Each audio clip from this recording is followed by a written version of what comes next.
ऐसा सवाल आपके एग्जाम में पूछा जाता है, ठीक है। यहाँ लिखा हुआ है ABCD एक चक्रीय चतुर्भुज है जिसमें भुजाओं AD और BC को बिंदु P पर मिलने के लिए आगे बढ़ाया जाता है। देखिए, ऐसे क्वेश्चंस को पढ़ने के बाद आपको लगेगा बहुत ज़्यादा कॉम्प्लिकेटेड है और आप छोड़ देंगे, पर यकीन मानिए बहुत ही ईजी क्वेश्चन है। इसका सोल्यूशन आप देखने के बाद बहुत ही आसानी से इसको बना सकते हैं।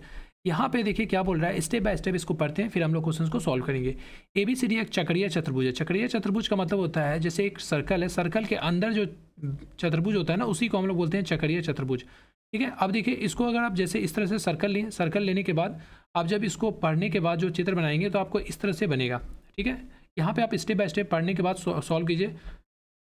ये देखिए A, इसको B और यहाँ C और इसको D मान लेते हैं, ठीक है। अब यहाँ बोल रहा है जो AD और BC को, यानी कि ये जो लाइन है AD, इसको अगर आप बढ़ाते हैं तो यहाँ पहुँचता है, ठीक है। उसी तरह BC को बढ़ाने के बाद आपको यहाँ पहुँचता है तो ये P बिंदु पे मिलता है। ये जो BC लाइन है इसको जो बढ़ाते हैं तो अब, ठीक है, ये कहाँ मिलता है, ये P पे मिलता है।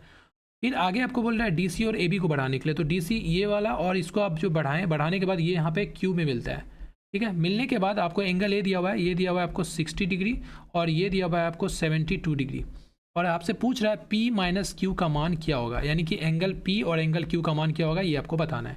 बहुत ही आसान क्वेश्चन है। देखिए, थोड़ा सा कॉम्प्लिकेटेड लगता है शुरू में, पर सॉल्यूशन देखने के बाद आपको आसान लगने लगेगा।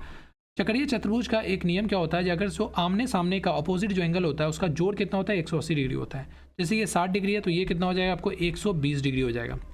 अगर ये 72 डिग्री है तो ये कितना हो जाएगा, 108 डिग्री हो जाएगा, ठीक है। अब देखिए, पता होगा ये स्ट्रेट लाइन है ना। अगर इसको हम देखते हैं, ये सब क्या है, स्ट्रेट लाइन है, ये स्ट्रेट लाइन है, ठीक है, स्ट्रेट लाइन है नहीं है। तो स्ट्रेट लाइन में आप जानते हैं कि जो लीनियर पेयर का एंगल होता है 180 डिग्री होता है। अगर ये 108 डिग्री है तो ये कितना हो जाएगा, ये हो जाएगा आपको 72 डिग्री, ठीक है। उसी तरह से अगर ये एंगल 120 डिग्री है तो ये कितना हो जाएगा, ये हो जाएगा आपको 60 डिग्री। अब आप आसानी से एंगल P फाइंड कर सकते हैं। ट्राइंगल PDC में कितना, ये 72 डिग्री है, ये 60 डिग्री है, तो ये कितना हो जाएगा, ये हो जाएगा आपको कितना, 48 डिग्री। तो एंगल P पता चल गया आपको 48 डिग्री। उसी तरह से यहाँ पे हम लोग फाइंड करते हैं, ये 120 डिग्री है तो ये कितना हो जाएगा, ये हो जाएगा आपको 60 डिग्री। अगर ये 72 डिग्री है तो ये कितना हो जाएगा, ये हो जाएगा आपको 108 डिग्री, ठीक है। समझ में आ रहा है। अब इस दोनों का जोड़ने के बाद ये एंगल भी आप आसानी से फाइंड कर सकते हैं। ये एंगल कितना हो जाएगा, ये हो जाएगा आपको 12 डिग्री, क्योंकि ट्राइंगल जो होता है उसका तीनों जोड़ कितना होता है, 180 डिग्री। तो ये एंगल को जोड़िएगा तो 180 डिग्री हो जाएगा। अब आप देखिए, एंगल P भी आपको पता चल गया कितना है। एंगल P है आपको कितना, 48 डिग्री है। एंगल Q भी पता चल गया कितना है आपको, 12 डिग्री है। इस दोनों का डिफरेंस ही तो पूछा है, तो इस दोनों का डिफरेंस कितना हो जाएगा, 24 डिग्री। तो इस क्वेश्चन का आंसर क्या हो जाएगा, 24 डिग्री। मैं समझा रहा हूँ इसलिए आपको टाइम लग रहा है, अदरवाइज इस क्वेश्चन को आप 30 से 35 सेकंड में आसानी से सॉल्व कर सकते हैं, ठीक है।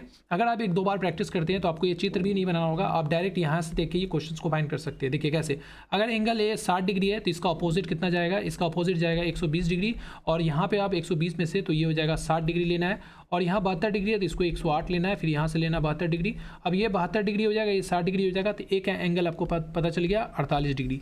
इसी तरह से आप 2-3 बार क्वेश्चंस प्रैक्टिस कीजिएगा ना, तो उसके बाद ये आपको चित्र बनाने का जरूरत नहीं है, बहुत ही आसानी से आप विद इन सेकेंड्स क्वेश्चन को सॉल्व कर सकते हैं। तो आई होप आपको ये क्वेश्चन का आंसर अच्छे से समझ में आ गया होगा। अब से आपको जब भी ये क्वेश्चन मिले एग्जाम में, बहुत ही आसानी से अच्छे से क्वेश्चन सॉल्व कीजिएगा। चलिए मिलते हैं किसी और इसी तरह से क्वेश्चन सॉल्व करने में। वीडियो को लाइक कर दीजिएगा, चैनल को ऐसे ही वीडियोस पाने के लिए सब्सक्राइब कर लीजिएगा। Thank you so much for watching this video. God bless you all.